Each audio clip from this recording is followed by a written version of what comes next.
হঠাৎ করেই অশান্ত দেশের পাহাড়ি জনপদ। স্থানীয় বিচ্ছিন্নতাবাদী সশস্ত্র সন্ত্রাসী গোষ্ঠী কেএনএফ পাহাড়ে আধিপত্য প্রতিষ্ঠায় সাম্প্রতিক সময়ে ফের বেপরোয়া হয়ে উঠেছে। অপহরণের মাধ্যমে চাঁদা আদায়, বিভিন্ন রাজনৈতিক দলের সদস্যদের হত্যা, সেনা সদস্যদের উপর হামলা, অস্ত্র চোরাচালান, ব্যাংক ডাকাতি সহ অসংখ্য অভিযোগ ও মামলা রয়েছে গোষ্ঠীটির বিরুদ্ধে। আইন শৃঙ্খলা রক্ষাকারী বাহিনীর সাঁড়াশি অভিযানে কেএনএফ ও তাদের মাধ্যমে প্রশিক্ষণ নেয়া সদস্যরা গ্রেপ্তার হলেও বরাবরই ধরাছোঁয়ার বাইরে থেকে যান সংগঠনটির প্রধান নাথান বম। গত বছরের ৪ এপ্রিল পাহাড়ি জনপদ বান্দরবানের থানচি উপজেলার দুটি ব্যাংকে লুটপাট চালিয়ে ফের আলোচনায় আসে সংগঠন কুকিচিন ও তার প্রধান নাথান বম। এরপর একের পর এক অপহরণ, জিম্মি করে মুক্তিপণ আদায়, হত্যা, লুটপাটের রাজত্ব কায়েম করেছে সশস্ত্র এই পাহাড়ি গোষ্ঠী। আর এই সংগঠনের নেতৃত্ব দিচ্ছেন নাথান বম।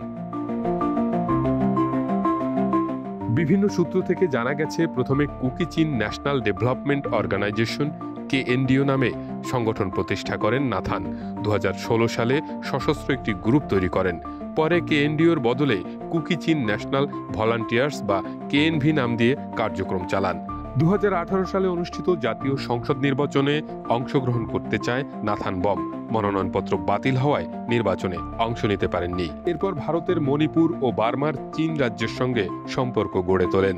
কেএনভির প্রথম ব্যাচ সংগঠনের শতাধিক সদস্যকে মণিপুরে প্রশিক্ষণ পাঠান। এরপর ১০০ সদস্যকে মণিপুর, বার্মার কারেন ও কাচিন রাজ্যে গেরিলা প্রশিক্ষণের জন্য পাঠানো হয়। ২০২০ সালে কেএনভির নাম বদলে কেএনএফ হয়। তাদের সশস্ত্র উইংয়ের নাম দেয়া হয় কুকিচিন ন্যাশনাল আর্মি বা কেএনএ। এরপর থেকে সংগঠনটি নিজেদের অধিকার আদায়ের নামে গুম, খুন, চাঁদাবাজি সহ নানা অপরাধমূলক কর্মকাণ্ডের মাধ্যমে পাহাড়ের পরিবেশকে অশান্ত করে তোলে।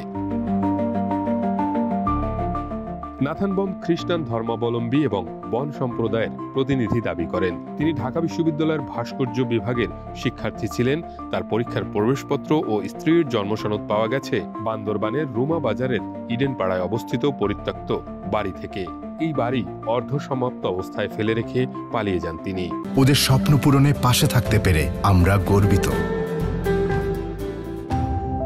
২০২২ সালে কেএনএফ বিলাইছড়িতে হামলা চালিয়ে জেএসএস এর ৩ সদস্যকে হত্যা করে।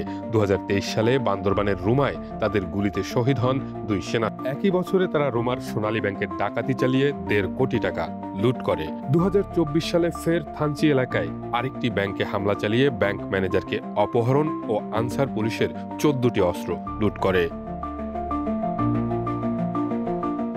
সংগঠনের মূল কার্যক্রম চলে বাকলাইপাড়া, সুসুংপাড়া, মুনারামপাড়া থেকে। সীমান্ত ঘেঁষা রামজুতান, থিন্দল, তেতলাং, রেতলাং পাহাড়ে তাদের অবস্থান রয়েছে। স্থানীয় অধিবাসীদের দলে ভেড়াতে বাধ্য করারও অভিযোগ রয়েছে সংগঠনটির বিরুদ্ধে।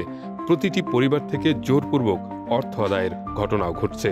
২০২২ সালে সেনাবাহিনী রামজুতায় অপারেশন চালিয়ে কেএনএফ এর ক্যাম্প দখল করে। এরপর থিন্দল, তেতলাং, রেতলাং ও সেলুতিপাড়ার একাধিক গোপন আস্তানা দখল করে সেনারা। এত কিছুর পরেও ধরাছোঁয়ার বাইরে রয়েছেন এই নাথান বম। তার অবস্থান সম্পর্কে পুলিশ বা আইন শৃঙ্খলা রক্ষাকারী বাহিনীর কাছে সুস্পষ্ট কোনো তথ্য নেই।